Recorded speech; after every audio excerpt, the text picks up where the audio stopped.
Back to honey bee cooks. അപ്പോൾ ഇന്നത്തെ റെസിപ്പിയിൽ തേൻ-നെല്ലിക്കയാണ് ഞാൻ ഉണ്ടാക്കുന്നത്. ഉണ്ടാക്കാനായിട്ട് ഞാനിവിടെ നെല്ലിക്ക എടുത്തിട്ടുണ്ട്. ഇത് ഏകദേശം 1 കിലോ ഒക്കെ ആയിട്ടുണ്ടാവും. അത് നന്നായി കഴുകിയെടുത്തതാണത്. അതൊരു സ്റ്റീമറിലേക്ക് ഇട്ട് കൊടുക്കണം. എന്നിട്ട് നന്നായിട്ടൊന്ന് സ്റ്റീമാക്കി എടുക്കണം.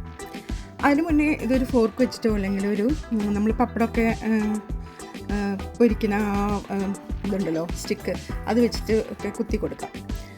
ഇവിടെ ഇപ്പോൾ നമ്മളുടെ ഈ നെല്ലിക്ക ഒന്ന് സ്റ്റീമായി വന്നിട്ടുണ്ട്, കണ്ടില്ലേ? ഈ ഒരു പാകമാകുമ്പോൾ നമുക്ക് ഫ്ലെയിം ഓഫ് ചെയ്ത് കൊടുക്കാം. അപ്പോഴേക്കും നമുക്ക് ഒരു ശർക്കര പാനി തയ്യാറാക്കാം. ഞാനിവിടെ ശർക്കരയാണ് എടുത്തിരിക്കുന്നത് തേൻ-നെല്ലിക്ക ഉണ്ടാക്കാനായിട്ട്. ഞാനിവിടെ കുറച്ച് ശർക്കര ഇട്ട് കൊടുക്കുന്നുണ്ട്, ഒരു ഉരുളിയിലേക്ക് ഇട്ട് കൊടുക്കുന്നുണ്ട്, കുറച്ച് വെള്ളം കൂടെ ഒഴിച്ച് കൊടുക്കുന്നുണ്ട്. ഇതിലേക്ക് കുറച്ച് ഏലക്ക പൊടിച്ചതും അതുപോലെ 2 പട്ട കഷ്ണം ഇട്ട് കൊടുക്കുന്നുണ്ട്, 2 കഷ്ണം പട്ട ഇട്ട് കൊടുക്കുന്നുണ്ട്. ഇതേ ഒരു പരുവമായിട്ട് വരുമ്പോൾ നമുക്ക് ഈ നെല്ലിക്ക, വേവിച്ച് വെച്ച നെല്ലിക്ക ഇതിലേക്ക് ഇട്ട് കൊടുക്കണം. എന്നിട്ട് നന്നായിട്ടൊന്ന് മിക്സാക്കി കൊടുക്കണം.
ഈ നെല്ലിക്ക ഈ ശർക്കര പാനിയിൽ കിടന്നിട്ട് കുറച്ച് നേരം ഒന്ന് കുക്കായിട്ട് വരണം കേട്ടോ.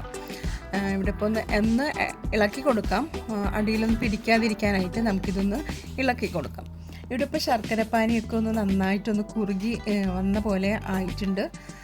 ഇനി നമുക്കൊരു 5 മിനിറ്റും കൂടെ ഇതൊന്ന് ഈ പാനിയിൽ ഇട്ടിട്ടൊന്ന് നമുക്ക് തിളപ്പിച്ചെടുക്കും. കണ്ടില്ലേ, ഇതിൻ്റെ നെല്ലിക്കയുടെ ഇതൊക്കെ ഒന്ന് മാറി വരുന്ന കണ്ടില്ലേ?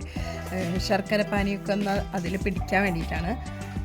ഇതേ ലെവലായിട്ട് വരുമ്പോൾ നമുക്ക് ഫ്ലെയിം ഒന്ന് ഓഫാക്കി കൊടുക്കാം. ഇതിപ്പോൾ നമ്മളെ നെല്ലിക്കയും ശർക്കര പാനിയൊക്കെ നന്നായിട്ട് തന്നെ ഒരു കുക്കായിട്ട് വന്നിട്ടുണ്ട്. ഇനി നമുക്ക് ഫ്ലെയിം ഓഫാക്കി കൊടുക്കാം.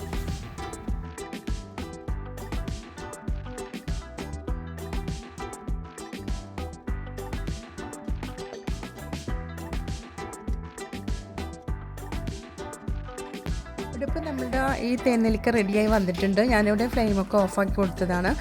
വളരെ നല്ലതാണ് തേൻ-നെല്ലിക്ക കഴിക്കുന്നതുകൊണ്ട്. നമുക്ക് ഒരുപാട് ഗുണങ്ങളുണ്ട്, നമ്മുടെ ഹെൽത്തിന് തന്നെ ഒരുപാട് നല്ലതാണ്. അതുപോലെ കുട്ടികൾക്കും വലിയവർക്കൊക്കെ ഇത് കഴിക്കാൻ പറ്റും. ഇത് നമുക്ക് ഒരു നല്ല കാറ്റൊന്നും കയറാതെ ഇരിക്കാൻ വേണ്ടിയിട്ട് നല്ല ഒരു കണ്ടെയ്നറിൽ നന്നായി അടച്ചു വയ്ക്കാം. എന്നിട്ട് കുറച്ച് ദിവസം കഴിഞ്ഞിട്ട് എടുക്കുന്നതായിരിക്കും നല്ലത്. അല്ലെങ്കിൽ അപ്പം തന്നെ കഴിക്കണമെന്നുണ്ടെങ്കിൽ ഇതപ്പം തന്നെ കഴിക്കാം കേട്ടോ. നമ്മൾ സ്റ്റീം ചെയ്ത് എടുത്തതാണല്ലോ, ഹോൾസൊക്കെ ഇട്ട് കൊടുത്തിട്ട് സ്റ്റീമാക്കി എടുത്തതാണ്. അപ്പോൾ അതിൽ ഒന്നും കൂടെ ഈ ശർക്കര ഇതൊക്കെ ഒന്ന് നന്നായി പിടിച്ചിട്ടുണ്ടായിരിക്കും. അപ്പോൾ കഴിക്കണം എന്നുള്ളവർക്ക് അപ്പോൾ കഴിക്കാം, അല്ലെങ്കിൽ കുറച്ച് ദിവസം വെച്ചിട്ട് കഴിക്കുന്നതായിരിക്കും നല്ലത്. ട്രൈ ചെയ്ത് നോക്കുക, ഫീഡ്ബാക്കെല്ലാം അറിയിക്കുക. അപ്പോൾ നമ്മൾക്ക് മറ്റൊരു ഈസി റെസിപ്പിയുമായിട്ട് വീണ്ടും വരാം. അതേപോലെ നിങ്ങളുടെ സപ്പോർട്ട് തുടർന്ന് എനിക്കുണ്ടാകുമെന്ന് പ്രതീക്ഷിക്കുന്നു.